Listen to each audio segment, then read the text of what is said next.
विद्यार्थी मित्रों, शुभ Prabhatam. Last lecture में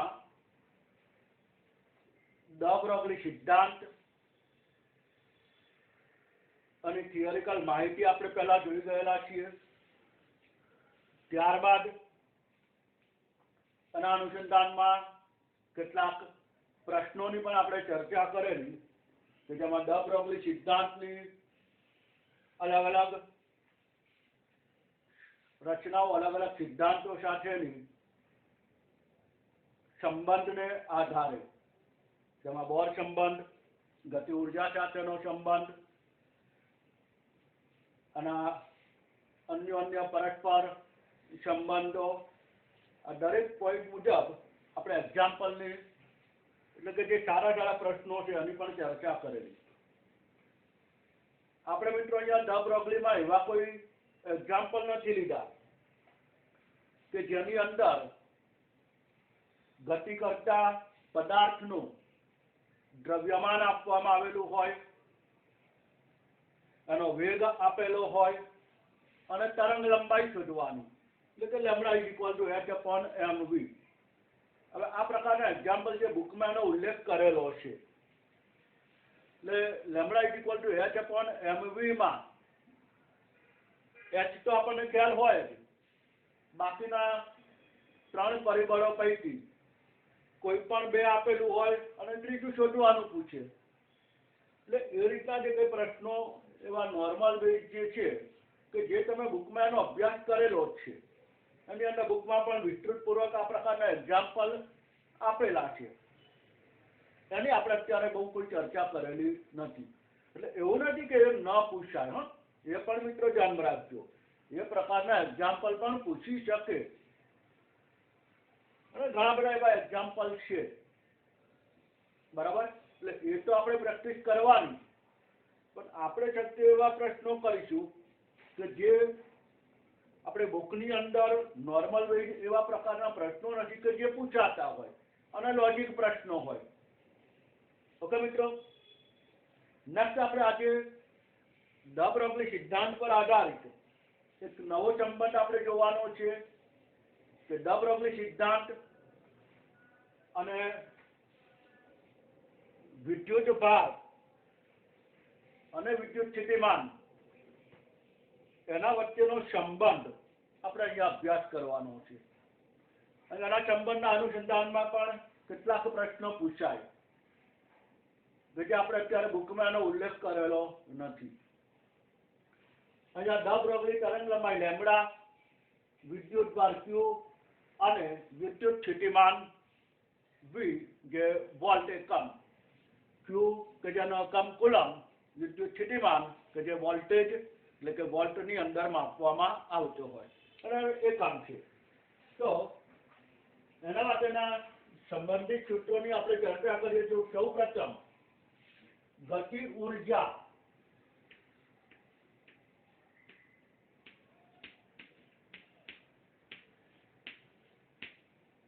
એટલે કે કાઇનેટિક એનર્જી કે E is equal to Q into V, विद्युत भार into विद्युत स्थितिमान जे गति ऊर्जानो सूत्र है। हवे आपणे लास्ट लेक्चरनी अंदर तरंग लंबाई ड ब्रोगली अने गति ऊर्जा वच्चेनो संबंधनुं सूत्र आपणे मेळवेलुं छे। क्या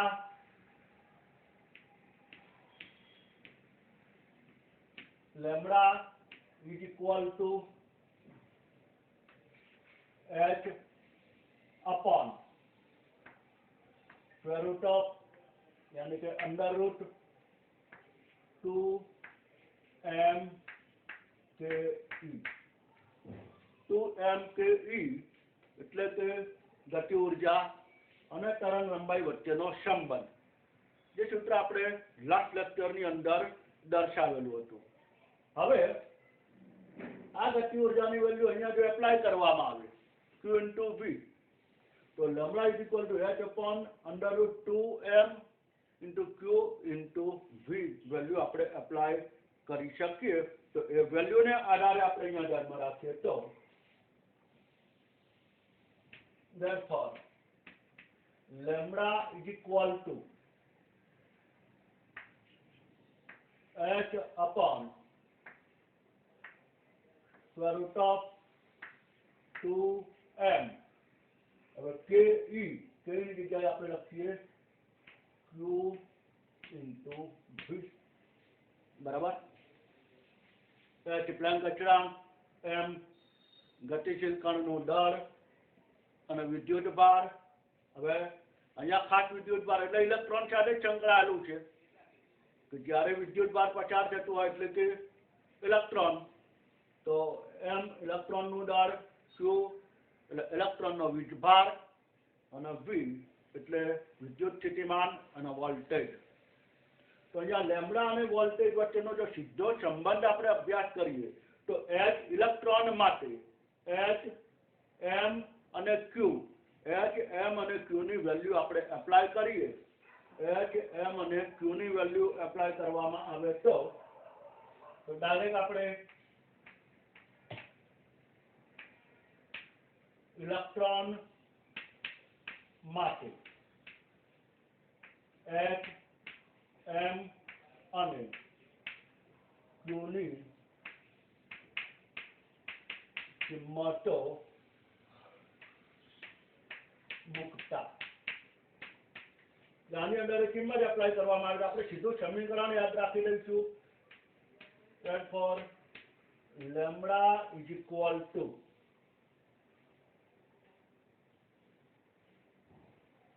one upon under root v voltage, બરાબર. એટલે આ એક સોરી 1 upon નહીં 12.3 and 3. So lambda is equal to 12.3 under root v and 3. જેમાં h ની કિંમત આવી ગઈ m અને q, દરેક માટે ઇલેક્ટ્રોનની કિંમત આવી ગઈ તો આપણને આ સીધું સૂત્ર મળે. તો આ સૂત્ર પણ આપણે યાદ રાખવાનું. ક્યારેક વિદ્યુત સ્થિતિમાન આપેલું હોય, તરંગ લંબાઈ શોધવાની હોય, તરંગ લંબાઈ આપી હોય, વિદ્યુત સ્થિતિમાન શોધવાનું હોય તો ડાયરેક્ટ આપણે એ વસ્તુ કામ લાગે. એટલે આ એક સંબંધ સ્વરૂપે આપણે ધ્યાનમાં રાખો. q v ને આધારે પણ આ એક સૂત્ર આપણે યાદ રાખવાનું. અને આની અંદર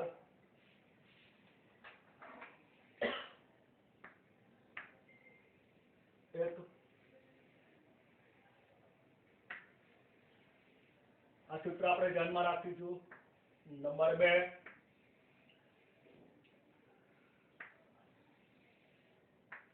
આ સૂત્ર.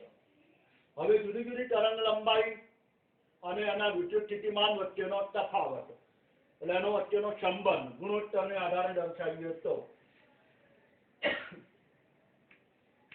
λ1 by λ2 બે અલગ અલગ તરંગ લંબાઈ અવ્યસ્ત સંબંધ છે તો ઇઝ ઇક્વલ ટુ બીજું અંડર રૂટ છે તો ડાયરેક્ટ આ રીતે આપણે દર્શાવી શકીએ સ્ક્વેર રૂટ ઓફ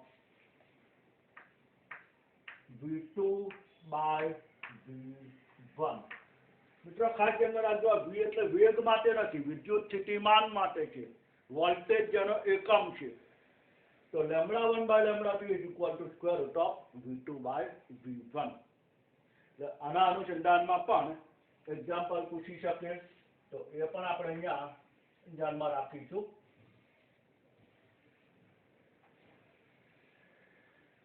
તો આ ત્રણે ત્રણ સૂત્રો કે જે એનસીઈઆરટી બુકની અંદર એનો ઉલ્લેખ અત્યારે છે નહીં, પણ દ બ્રોગલી તરંગ લંબાઈ અને વિદ્યુત ભારિત ઇલેક્ટ્રોન કે જે v વોલ્ટ જેટલો ધરાવતો હોય એના માટેના અલગ અલગ આ સૂત્રો છે કે જે પણ એક્ઝામ્પલની અંદર પૂછી શકે, બરાબર. હવે એના અનુસંધાનમાં કેટલાક પ્રશ્નોની આપણે ચર્ચા કરીએ. હવે આજે દ બ્રોગલી અને વિદ્યુત સ્થિતિમાન વોલ્ટેજ વચ્ચેનો જે આપણે સંબંધ જોઈ ગયા એના અનુસંધાનમાં એક એક્ઝામ્પલ છે. પ્રશ્ન આપવામાં આવેલો છે કે 200 વોલ્ટ અને 50 વોલ્ટ થી પ્રવેગિત થતા ઇલેક્ટ્રોનની તરંગ લંબાઈનો ગુણોત્તર શોધો. એટલે કે 200 વોલ્ટ અને 50 વોલ્ટથી પ્રવેગિત થતા વોલ્ટેજ આપેલું છે, V1 V2 આપેલા છે, તો ઇલેક્ટ્રોનની તરંગ લંબાઈનો ગુણોત્તર શોધો. એટલે આ V1 ગણો તો આ V2 ગણો તો આના માટે λ1, આના માટે λ2 એનો ગુણોત્તર શોધવાનો. તો આપણે અહીંયા જે છે એ બેઝિક એક માહિતી આપણે લખી રાખીએ કે જે આપેલું છે મુજબ V1 બરાબર 200 વોલ્ટ અને V2 બરાબર 50 વોલ્ટ. λ1 બાય λ2 ગુણોત્તર આપણે શોધવાનો છે. સમીકરણ આપણી સમક્ષ છે જ અહીંયા કે λ1 by λ2 is equal to under root of V2 by V1. આ V એટલે વિદ્યુત સ્થિતિમાન. ખાસ યાદ રાખજો, વેગ ના સમજતા. એટલે વેગ આવે પણ વેગમાં λ1 by λ2 is equal to V2 by V1 એ વેગ માટે તો V2 બાય V1 થાય, અંડર રૂટ ના આવે. ક્યારે? જ્યારે m એટલે કે દળ બંનેના સમાન હોય ત્યારે. આપણે સમીકરણ જોઈ ગયેલા છીએ અગાઉ. ઓકે, તો અહીંયા λ1 by λ2 is equal to square root of V2 by V1. Value apply કરીએ આપણે તો λ1 by λ2 is equal to square root of 200 by 50 એટલે 4 આવે, 50 ચોક 200 બરાબર. તો therefore λ1 by λ2 is equal to square root of 4 by 1. હવે આનો વર્ગમૂળ લઈએ તો સીધો આનો વર્ગમૂળ 2 એટલે તમને સીધો ગુણોત્તર મળી જાય કે λ1 by λ2 is equal to 2 by 1 એટલે કે 2/1. અથવા λ1 λ2 કેટલી થાય અથવા તો λ1 કેટલી થાય એવું પણ પૂછી શકે. તો જે બી પૂછે એના અનુસંધાનમાં તમે જવાબ દર્શાવી શકો. ક્યારેક λ1 આપેલી હોય અને λ2 શોધવાનું પણ પૂછી શકે. બરાબર. તો 2 નો ગુણોત્તર 2/1. તો આ પણ એક સારો પ્રશ્ન ધ્યાનમાં રાખીશું. નેક્સ્ટ મિત્રો એક નોર્મલ પ્રશ્ન અહીંયા દર્શાવેલો છે. ક્યારેક આવા પ્રશ્નો પણ પૂછી કાઢવામાં આવે છે. અહીં લખેલું છે કોની દ બ્રોગલી લેમ્બડા સૌથી ઓછી હશે. હવે આમ તો દ બ્રોગલી લેમ્બડા જેનું સમીકરણ છે lambda is equal two h/mv. જો મિત્રો પ્રશ્નના અનુસંધાનમાં દ બ્રોગલી તરંગ લંબાઈ લેમ્બડાને કયું સૂત્ર એપ્લાય કરવું એ આપણને ખ્યાલ આવવો જોઈએ કે અહીંયા કઈ માહિતી છે અને આધારે લેમ્બડાનું મૂલ્ય સૌથી ઓછું અહીંયા જે આપવામાં આવેલા છે ઇલેક્ટ્રોન છે, પ્રોટોન છે, સલ્ફર ડાયોક્સાઇડ વાયુ છે અને કાર્બન ડાયોક્સાઇડ. તો આ જે પદાર્થો આપેલા છે SO2 વાયુ ગતિમાન હોય, CO2 વાયુ પણ વાયુ અવસ્થામાં ગતિમાન હોય, અસ્તવ્યસ્ત ગતિ કરતો હોય, ઇલેક્ટ્રોન પ્રોટોન વગેરે વગેરે જે ગતિશીલ હોય તો એમાં કોની તરંગ લંબાઈ સૌથી ઓછી હોય. તો આના માટે લોજિક આપણે સીધો એક સિમ્પલ વસ્તુ યાદ રાખવાનો કે તરંગ લંબાઈ લેમ્બડા આ પ્રશ્નમાંથી તરંગ લંબાઈ લેમ્બડા એ જે ચલે છે 1/m. એટલે કે જો દર વધારે આમ તો ચલે છે સંબંધ ના લખાય પણ વ્યસ્ત સંબંધ ટૂંકમાં, કારણ કે વેગ આપણે અચળ ધારીને કામ કરીએ તો આમ તો lambda is equal two h/mv સૂત્ર છે. h તો અચળ છે જ, વેગને આપણે અચળ ધારીએ તો લેમ્બડા એ ચલે છે 1/m. એટલે કે આના દળના વ્યસ્ત પ્રમાણમાં હોય. જો દળ વધારે તો તરંગ લંબાઈ ઓછી થાય. બરાબર. દળ વધારે તો તરંગ લંબાઈ ઓછી. તો હવે તમારે ફક્ત આના દળનો અભ્યાસ કરવાનો. તો સૌથી ઓછું દળ કોનું છે? તો ઇલેક્ટ્રોન. ઇલેક્ટ્રોનનું દળ તો સૌથી ઓછું આમાં. પછી પ્રોટોનનું દળ એના કરતા વધારે SO2. Sulphur dioxide. તો સલ્ફર ડાયોક્સાઇડનું આણ્વિય દળ કેટલું? આમાં દળ એટલે એનું આણ્વિય દળ સમજી લેવાનું. તો સલ્ફર એટલે એનો પરમાણુ ભાર 32 32. ઓક્સિજન કે જેનો પરમાણુ ભાર 16 કેટલા ઓક્સિજન પરમાણુ? 2. તો 16 દુ 32 અને પ્લસ સલ્ફરના 32 એટલે કેટલો આણ્વિય દળ છે? 64. 64 એ તો આપણને ગણતા આવડે છે આણ્વિય દળ. એ રીતે CO2 કાર્બન ડાયોક્સાઇડનું આણ્વિય દળ. તો કાર્બન કે જેનો પરમાણુ ભાર 12. ઓક્સિજન જમણા વાત કરીએ એમ 16. 2 ઓક્સિજન એટલે 16 દુ 32. 32 પ્લસ કાર્બનનો 12. તો 32 પ્લસ 12 44. 44. આનું આણ્વિય દળ 44. આનું આણ્વિય દળ 64. એટલે જ આનું વજન થઈ ગયું. તો આ તો પ્રોટોન અને ઇલેક્ટ્રોનના દળ તો ખૂબ જ ઓછા છે. ઇલેક્ટ્રોનનું દળ તો નહિવત ગણવામાં આવે. બરાબર. તો એના તુલનામાં સૌથી વધારે આણ્વિય દળ કોનું બન્યું? Sulphur dioxide. તો જેનું આણ્વિય દળ વધારે એની તરંગ લંબાઈ કેવી હોય? સૌથી ઓછી. તમને એમ પણ પૂછે કોની સૌથી વધુ ઓછી? તો કે ઇલેક્ટ્રોન. એનું આણ્વિય દળ સૌથી ઓછું છે. બરાબર. એટલે એ રીતે આપણે અહીંયા ધ્યાનમાં રાખવાનું. તો અહીંયા આનો આન્સર SO2 કે સલ્ફર ડાયોક્સાઇડ એની તરંગ લંબાઈ સૌથી ઓછી હશે. બરાબર મિત્રો. હવે નેક્સ્ટ ક્વેશ્ચન બહુ જ સરસ પ્રશ્ન છે. પ્રશ્ન બરોબર પેલા સમજવાનો, પછી અને જ્યારે સોલ્યુશન જોઈશું તો લગભગ સરળ લાગશે, પણ પેલા પ્રશ્ન સમજાઈ જવો જોઈએ.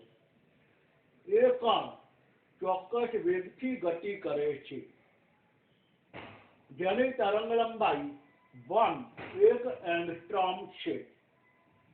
જો બી કણનું દળ એનું 25% અને વેગ 75% છે અથવા તો હોય તો બી ની દ બ્રોગલી તરંગ લંબાઈ શોધો. એની તરંગ લંબાઈ આપેલી છે 1 એંગસ્ટ્રોમ. બીની તરંગ લંબાઈ શોધવાની છે. બીજું, બી કણનું દળ આપ્યું નથી, એ કણનું દળ આપ્યું નથી, પણ એક સંબંધ આપેલો છે કે બી કણનું દળ એ એના 25% અને બી કણનો વેગ એ એના 75% છે. એના અનુસંધાનમાં આપણે ચાલવાનું. બરાબર. તો આપણે સૌપ્રથમ બે ભાગ, એ કણ અને બીજું છે બી કણ. એ કણ માટે આપણે હવે એ ધારી લેવાનું. પહેલું આપેલું છે તરંગ લંબાઈ, તો આપણે લખી શકીએ lambda A is equal to 1 angstrom. અહીંયા lambda B is equal to question mark. હવે શોધવાનું છે દ બ્રોગલી તરંગ લંબાઈ બી ની. ત્યારબાદ એમ એ એટલે દળનો સંબંધ આપેલો છે. એનું દળ આપણને આપેલું નથી, પણ અહીંયા કહેલું છે એમ બી. બી નું દળ એના 25%. તો આપણે એ માટે ધારી લઈએ x ગ્રામ. તો બી માટે શું થાય? 25%, એટલે કે 25x ડિવાઇડેડ બાય 100. અને તો 25% છે તો પર્સન્ટેજ કાઢો એટલે નીચે 100 લખવા પડે. તો 25/100 એટલે x/4 લખી શકાય. ઓકે. નેક્સ્ટ એ જ રીતે વેગ. હું અહીંયા વેગ લખું છું va ઇઝ ઇક્વલ ટુ, અહીંયા વેગ પણ આપેલો નથી આનો, તો આપણે y મીટર પ્રતિ સેકન્ડ કરી દઈએ. તો અહીંયા vb, તો vb શું આપેલું છે? એના 75%, એટલે કે 75y ડિવાઇડેડ બાય 100. 25 * 75 એટલે 3. 25 ચોક 100 એટલે 4 એટલે 3/4 થયું એટલે કે 3y/4 મીટર પ્રતિ સેકન્ડ. ઓકે, તો અહીંયા આ મુખ્ય બે ભાગ. હવે બંને માટે અલગ અલગ સમીકરણ આપણે પહેલા લખી કાઢીએ. દાખલા તરીકે આના માટે lambda a is equal to h upon ma va. બરાબર. આના માટેનું સમીકરણ lambda b is equal to h upon mb vb.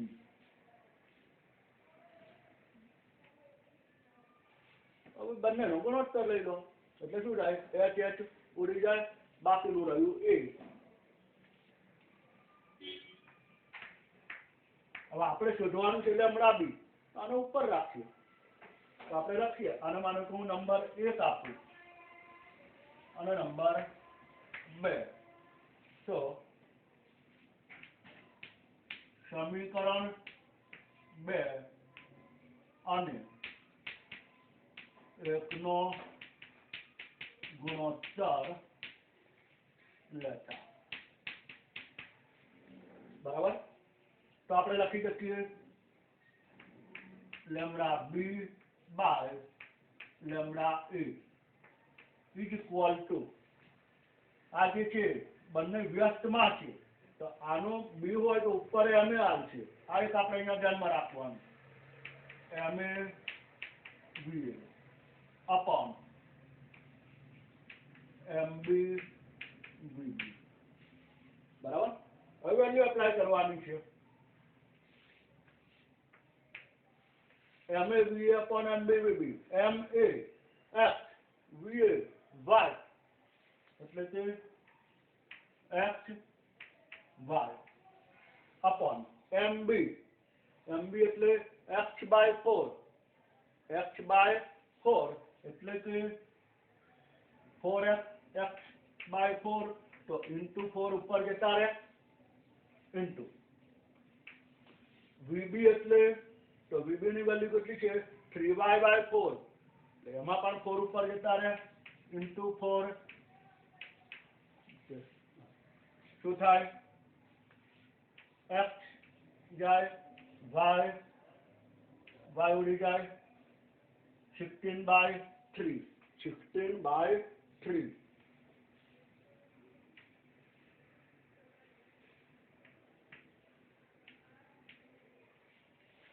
તો lambda b upon lambda a is equal to 16/3. હવે 16/3 ની વેલ્યુ કેટલી થાય?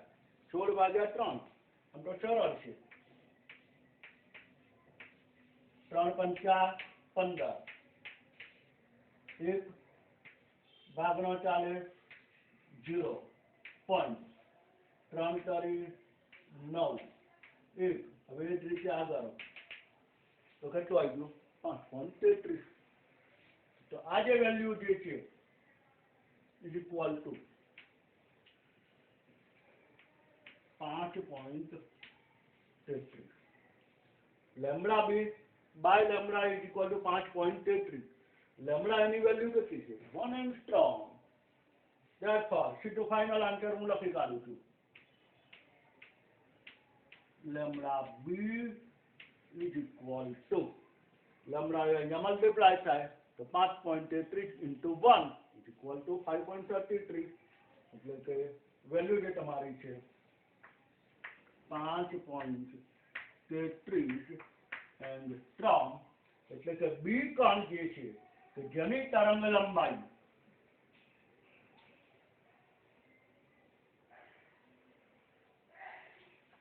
5.33 એંગસ્ટ્રોમ થાય.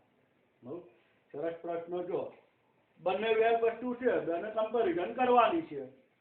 જે આપેલું છે ખાસ માહિતી આપશે કે બી કણનું દળ એનું 25%. આ લોજિક ખબર પડવી જોઈએ. જો એમાં તમારે કઈ બી ભૂલ થઈ તો જવાબ ના આવે. તમે ઘણી વખત એમ કરો કે બી કણથી 25% થયું એટલે આનું તમે 25x/100 લખો, નાનું x લખો તો પણ ખોટું પડી જાય, એ જવાબ ખોટો આવે. અથવા આની અંદર 25x/100 ની જગ્યાએ 100x/25 લખાઈ જાય તો પણ ખોટું આવે. અહીંયા એવું આપેલું કે બી કણનું દળ એ એના 25% ભાગનું છે, તો એનું x તો એના 25% ભાગ તો x/25% આવે, તો એ વખતે 100/25 into x, તો એ વખતે બદલાઈ જાય. પણ બી કણનું દળ એનું 25% છે, બી કણનું દળ એના 25% ભાગનું છે, તો વાક્ય રચના બદલી દે. એ રીતે વેગ 75% છે અથવા તો 75% ભાગનો છે, તો વાક્ય રચના બદલાઈ દે. એટલે હવે વાક્ય રચનાની જ માયાજાળ છે, એ ધ્યાનમાં રાખવાનું કે શું પૂછ્યું. બાકી જો એક વખત સમજણ પડી ગઈ આમાં તો બહુ સરળ છે, કોઈ કેલ્ક્યુલેશન કે એવું છે જ નહીં ટિપિકલ, બરાબર. એટલે સરળ કેલ્ક્યુલેશન છે, પણ એક લોજિક આપણે સમજવાનું. અને મોટે ભાગે આવા લોજિકલ પ્રશ્નો ઘણા પૂછાતા હોય છે કે તમારો આઈક્યુ પાવર એ વસ્તુને સમજવા માટે કેટલો એપ્લાય કરો છો, એ મહત્વનું. કે જવાબ બહુ સરળ હોય, સિમ્પલ હોય, અને આવું તો 16 વાગે આ બધું કેલ્ક્યુલેશન તો તમે સરળતાથી કરી શકો. આમાં કોઈ કોમ્પ્લિકેટેડ કેલ્ક્યુલેશન જ નથી, બરાબર. તો આ એક પ્રશ્ન ધ્યાનમાં રાખીએ. નેક્સ્ટ આવો જે આગળ છે એ બીજો આપણે અહીંયા પ્રશ્નની ચર્ચા કરીએ. નેક્સ્ટ મિત્રો, આજે આપણે પ્રશ્ન જોઈ ગયા એ જ ટાઈપનો એક પ્રશ્ન જે તમને હોમવર્કમાં આપું છું. તો હોમવર્કમાં જે પ્રશ્ન છે એ અને બી કણોના વેગ અનુક્રમે 0.05 મીટર પ્રતિ સેકન્ડ અને 0.02 મીટર પ્રતિ સેકન્ડ છે. એટલે કે બંનેના વેગ આપેલા છે. જો બી નું દળ એ એના દળ કરતા 5 ગણું હોય, બી નું દળ એ એના દળ કરતા 5 ગણું હોય તો તેમની તરંગ લંબાઈનો ગુણોત્તર શોધો. એટલે કે એનું દળ x હોય તો બી નું દળ 5x કહેવાય. બંનેનો વેગ આપેલો છે. આ સમીકરણ મુજબ તમે જુઓ તો વેગ બંનેને આપેલા છે. આ છે 0.02, સોરી આ છે 0.05, આ છે 0.02. બંનેના દળ તો આનું દળ આના કરતા 5 ગણું, આનું x તો આનું 5x. x તો બંનેમાં કોમન, બંનેની તરંગ લંબાઈનો ગુણોત્તર શોધવાનો છે. બહુ સરળ વસ્તુ છે, બરાબર. જવાબ મેં તમને આપેલો છે 2:1, 2:1. એટલે એક તમારે કે ટ્રાય કરજો આ જ મેથડ. ફરીથી lambda a by lambda b શોધવાનું છે ગુણોત્તર. m a x તો mb 5x. વેગ v a 0.05, vb એ 0.02 જે આપેલું છે. સૂત્ર એપ્લાય કરો અને બેનો ગુણોત્તર એ lambda a by lambda b શોધજો. કારણ કે ગુણોત્તર a અને b નો ક્રમ છે. ગુણોત્તરમાં તમારે lambda a by lambda b શોધવાનો. તો તમારો જવાબ આવશે 2:1. ઓકે, તો આ એક હોમવર્ક માટે. નેક્સ્ટ ક્વેશ્ચન, બેસ્ટ પ્રશ્ન આપવામાં આવેલો છે. -73° તાપમાને હિલિયમ વાયુ જે ગતિશીલ છે, -73° તાપમાને એક પાત્રમાં ભરેલું છે, એક પાત્ર છે, અને આજુબાજુનું તાપમાન -73° છે. એટલે કે એ વાયુ -73° તાપમાન ધરાવે છે અને વાયુ છે એટલે ગતિશીલ છે.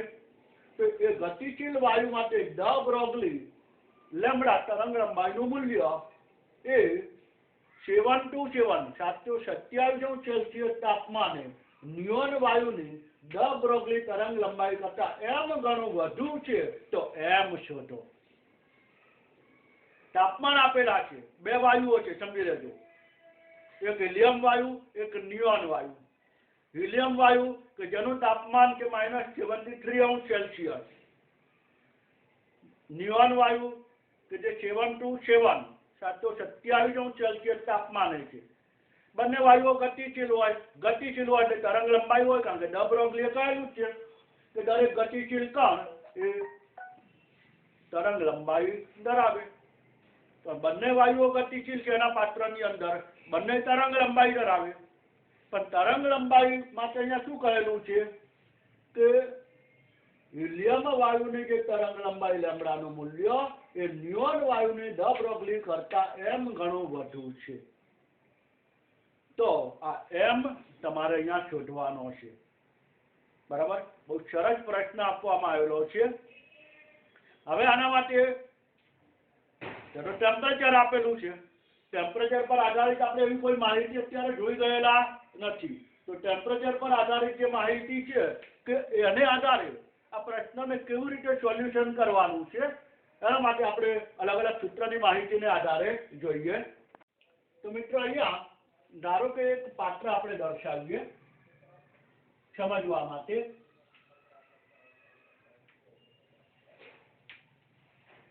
અને બીજું પાત્ર, કારણ કે બે અલગ અલગ વાયુઓ છે. તાપમાન પર કારણ કે આપેલું જેટલું ફક્ત તાપમાન હતું અને આપણે શોધવાનું છે એની તરંગ લંબાઈ, કારણ કે ગુણોત્તર જે આપેલો છે ડ બ્રોગલી તરંગ લંબાઈ છે. અહીંયા ઉલ્લેખ કરી રાખવાનો ડ બ્રોગલી તરંગ લંબાઈ.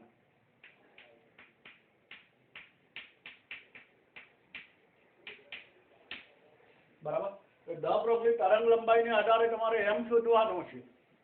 દાખલા તરીકે આ પાત્રની અંદર હિલિયમ વાયુ છે, આની અંદર નિયોન વાયુ છે.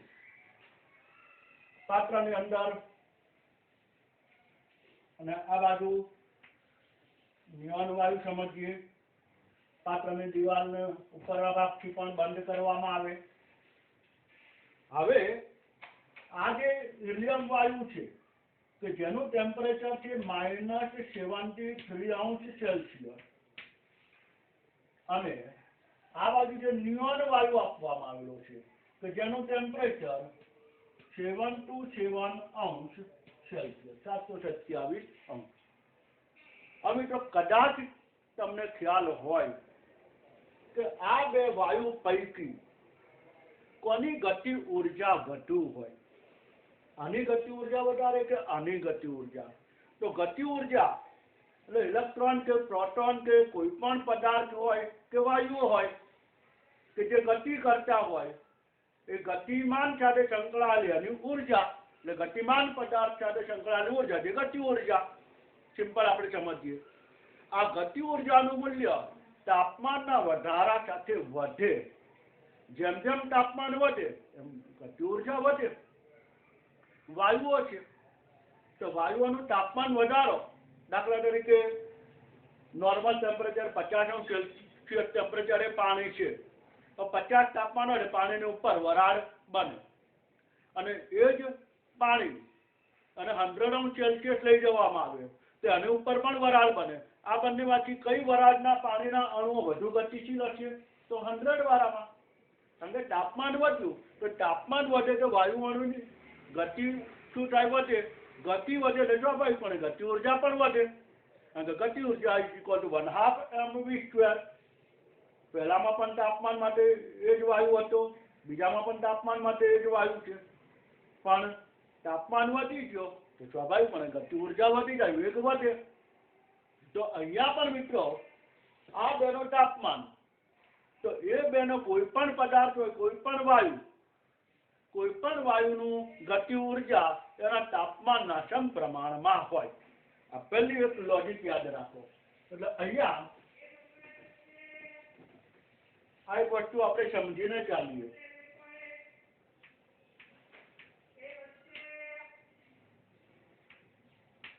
વાયુ અણુની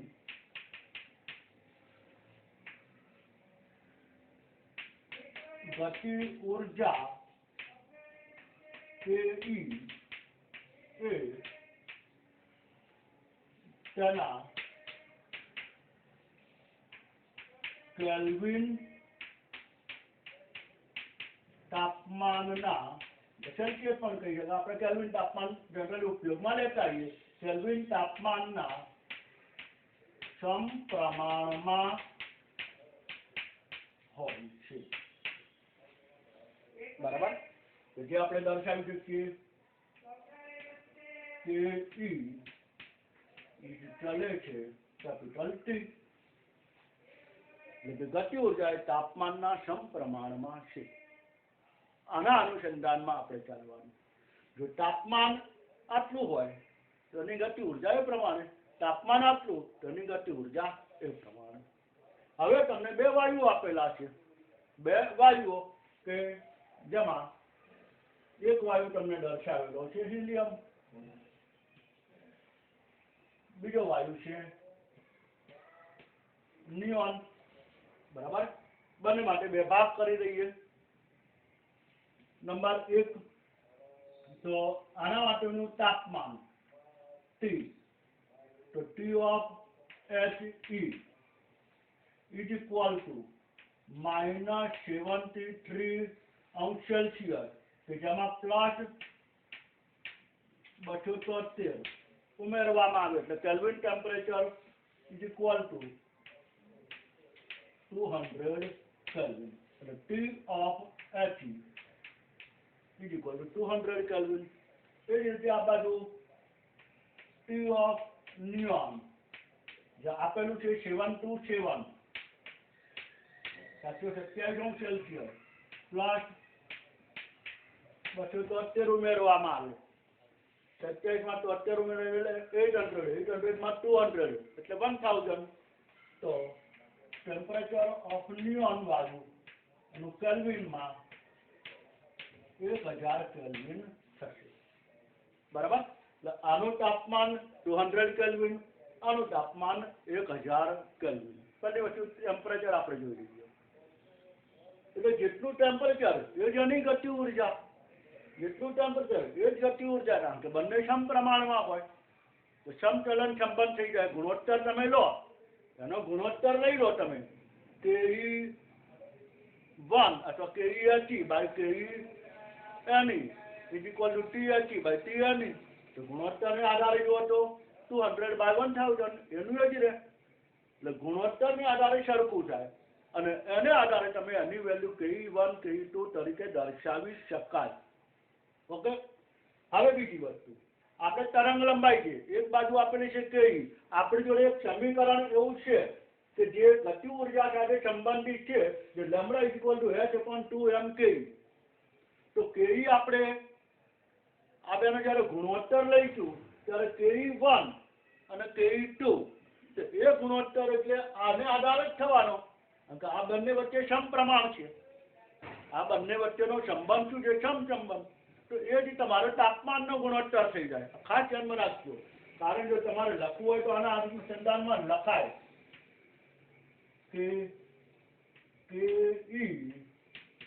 of helium upon Ke of neon is equal to શું લખી શકાય તો એના ટેમ્પરેચરનો ગુણોત્તર કીધો તો T of He upon T of M દર્શાવી શકાય નિયમ જ છે બરાબર એટલે આને સંબંધને આધારે આપણે ચાલવાનું છે તો જ્યાં કે છે ત્યાં ટેમ્પરેચર આવી જશે હિલિયમનું બરાબર એનો મતલબ કે આપણે આ સમીકરણની જરૂર પડે કે જ્યાં આગળ દળ આપેલું છે તો દળ એટલે અહીંયા વાયુઓના આણ્વીય દળ તો હિલિયમ વાયુ માટે M of He હિલિયમ વાયુનો આણ્વીય દળ તો હિલિયમ વાયુનો આણ્વીય દળ જનરલી કેટલું ગણવામાં આવે તો આપણે પરમાણુ ક્રમાંક 2 અને આણ્વીય દળ કેટલું થાય છે 4 યુ લખીએ યુનિટ એ રીતે M of નિયોન નિયોન વાયુનો આણ્વીય દળ તો નિયોન વાયુનો આણ્વીય દળ 20 ઓકે હવે આગળ શું કહે છે હિલિયમ માટે લેમ્બડાનું મૂલ્ય એ નિયોનની લેમ્બડા કરતા m ગણું વધુ છે એટલે કે સંબંધ આવો બનશે lambda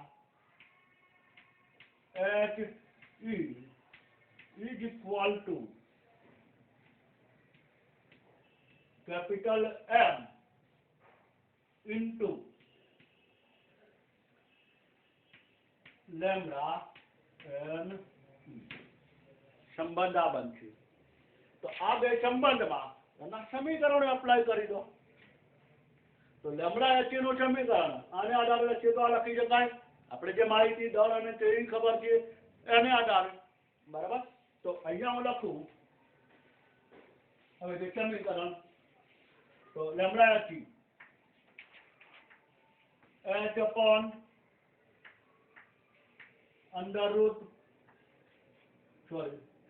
2m helium and k is helium, બરાબર. is equal to બીજી બાજુ h upon under root 2m ne into k e of n e, અને બંનેના મલ્ટિપ્લિકેશનમાં m આવી જશે અહીંયા વચ્ચે. હવે m તમારે શોધવાનો છે.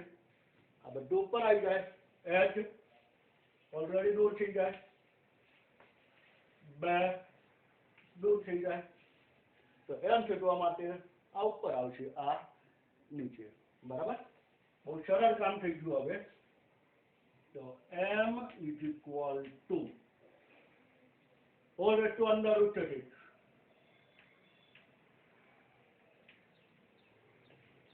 આ ભાગ ઉપર આવી રહ્યો છે. એટલે m of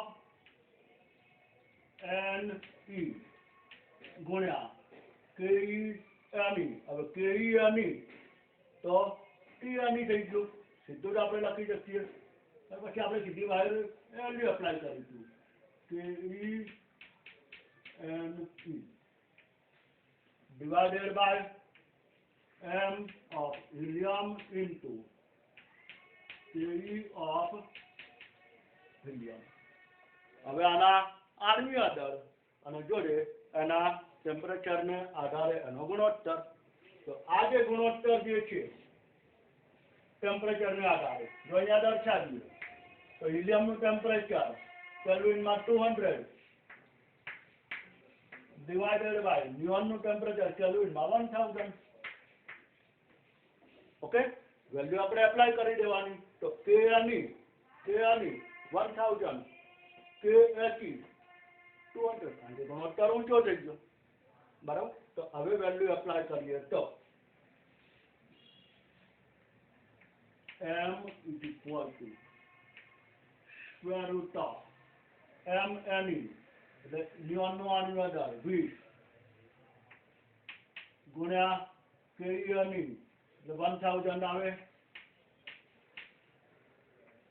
divided by 4, કારણ કે હિલિયમનો આણ્વીય દળ અને એને આધારે t h e એટલે 200.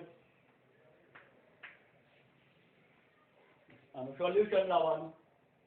4 પંચું 20, એક જઈ 20 પંચા 100 એટલે કે 25. એટલું શું? 25. Therefore m is equal to 4 પંચું 20, 200, 1000 એટલે કે 5, એટલે square root of 25. Therefore n બરાબર 5.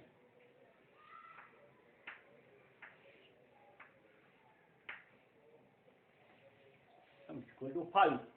બેસ્ટ પ્રશ્ન આપેલું છે. ટેમ્પરેચર શોધવાનું છે, તરંગ લંબાઈનો ગુણોત્તરને આધારે m, એટલે બંને વચ્ચેનો તરંગ લંબાઈનો સંબંધ m છે. તો હિલિયમની તરંગ લંબાઈ એ નિયોનની તરંગ લંબાઈ કરતા m ગણી છે. તો m ગણી એટલે કેટલા ગણી થઈ ગઈ? 5 ગણી. કોને આધારે? By temperature. બહુ બેસ્ટ એક્ઝામ્પલ છે. કારણ કે આને પણ ક્યાંય બુકમાં આવો કોઈ ઉલ્લેખ સ્પેસિફિક કરેલો નથી. ખાસ પ્રશ્ન પણ ખાસ ધ્યાનમાં રાખજો, બહુ સારામાં સારો પ્રશ્ન છે. ફરીથી આખો પ્રશ્ન સમજી લઈએ કે એક પાત્રમાં હિલિયમ વાયુ છે, એક પાત્રમાં નિયોન વાયુ. હિલિયમ વાયુ કે જેનું ટેમ્પરેચર -73 છે અને નિયોન વાયુ કે જેનું ટેમ્પરેચર 727 છે.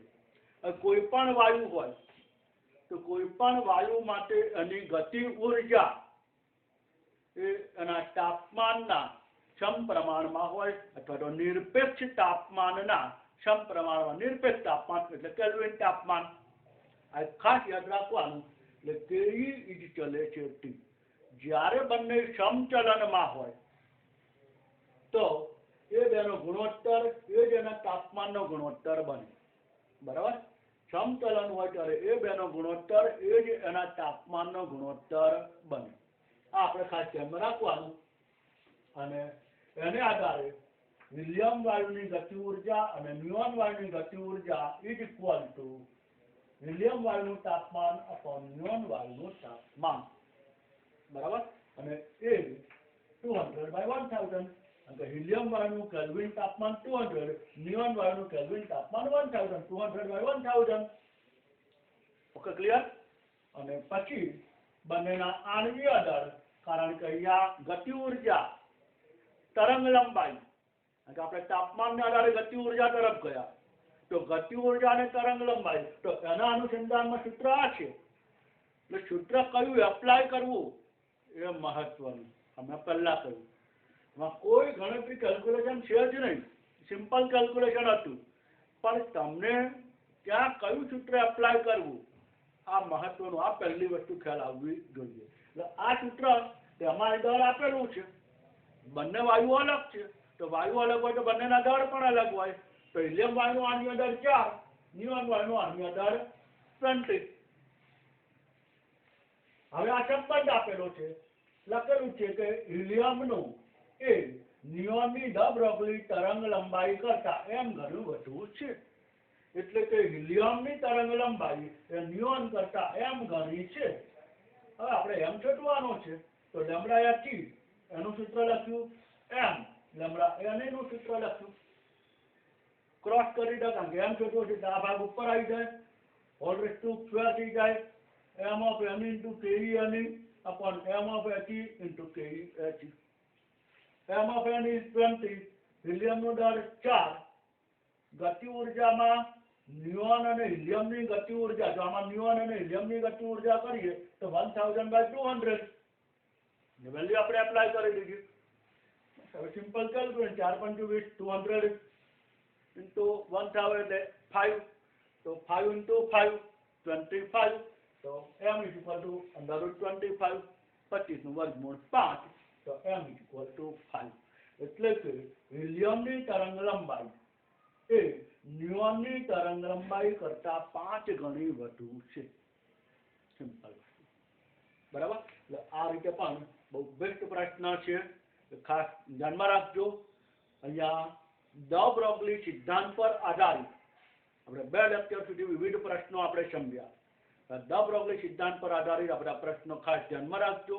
બધા જ પ્રશ્નો એક અલગ અલગ, દરેક પ્રશ્ન કંઈક ડિફરન્સ છે. તો અહીંયા ડ બ્રોગલી સિદ્ધાંત આપણે હવે પૂર્ણ કરીએ.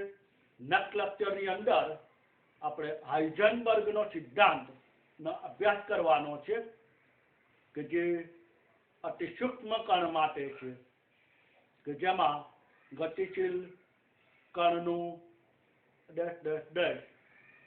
નેક્સ્ટ લેક્ચરમાં જોઈશું. તો ત્યાં સુધી સૌને જય સ્વામિનારાયણ.